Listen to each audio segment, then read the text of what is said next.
आचार्य जी, नाना पटोले किस आधार पे कह रहे हैं नाना पटोले कि अजीत पवार लौटने वाले हैं एनसीपी में? उनको क्या पता शरद पवार क्या कर रहे हैं, उनकी मीटिंग्स में क्या हो रहा है? शरद पवार खुद नहीं बताते।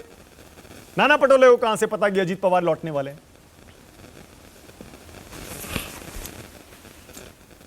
देखिए मानक जी, नाना पटोले जी के शरद पवार जी से बड़े अच्छे रिश्ते हैं, सारी दुनिया जानती है, इसलिए उन्हें ज़्यादा मालूम होगा कि कुछ ना कुछ उनके पास ज़रूर जानकारी होगी, इसीलिए नाना पटोले जी कह रहे हैं। लेकिन इंटरेस्टिंग बात यह है मानक गुप्ता जी, एक बात तो ये पक्की है कि शरद पवार जी बहुत बड़े नेता हैं, बहुत वरिष्ठ नेता हैं, और जो INDIA हमारा जो गठबंधन बन रहा है, ये एक अलायंस बन रहा है, इसके सर्वमान्य नेता हैं, सर्वाधिक वरिष्ठ नेता हैं, उनका बड़ा सम्मान है। जितनी हम लोगों की उम्र है उतना उनको पॉलिटिकल एक्सपीरियंस है। ये बात सब पक्की है, बिल्कुल इसमें कोई दो राय नहीं है। लेकिन एक बहुत ही इंटरेस्टिंग बात ये आपके यहाँ हो रही है कि कुछ लोग कह रहे हैं शरद पवार जी बीजेपी की तरफ चले जाएंगे, कुछ लोग कह रहे हैं कि अजीत पवार जी इंडिया के हिस्सा हो जाएंगे, हमारी तरफ आ जाएंगे।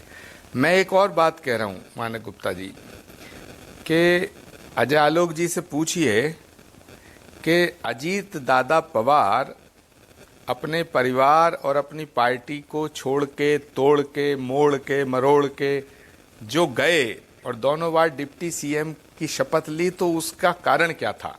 जहां तक मैं समझता हूं उसका कारण था मुख्यमंत्री का पद। तो अगर बीजेपी ने उन्हें चीफ मिनिस्टर नहीं बनाया एकनाथ शिंदे जी को हटा के, तो फिर वापसी की राह खुल सकती है, इसमें कोई दो राय नहीं है, ये बात पक्की है।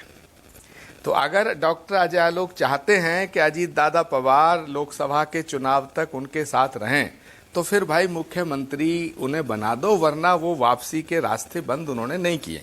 ये जो कॉन्वर्सेशन है इसका एक मैसेज साफ है। लेकिन एक और इम्पॉर्टेंट बात यह है जो मानक गुप्ता जी आपके शो में कहते हुए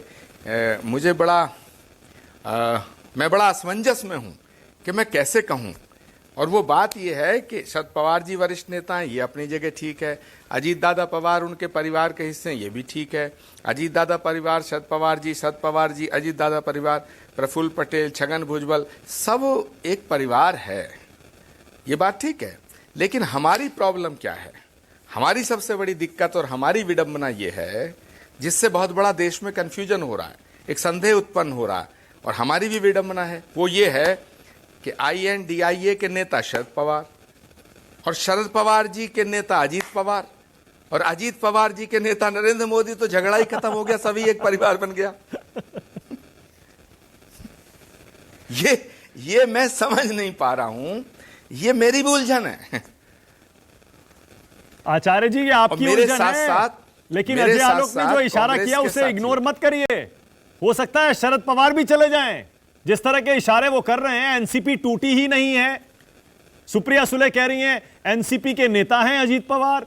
ऐसा ना हो पूरी एनसीपी चली जाए उधर शरद पवार सुप्रिया सुले के साथ एनडीए में। मानक, आप बिल्कुल ठीक कह रहे हैं, मैं आपकी बात को नजरअंदाज नहीं कर रहा, मैं आपकी बात से डिसएग्री नहीं कर रहा हूं।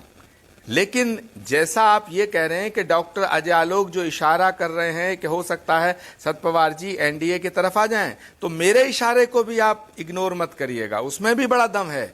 अजय आलोक जी, अगर 2024 तक आप अजीत दादा पवार को रखना चाहते हो तो चुपचाप उनकी ओथ करा दो, वरना कुछ भी संभव है।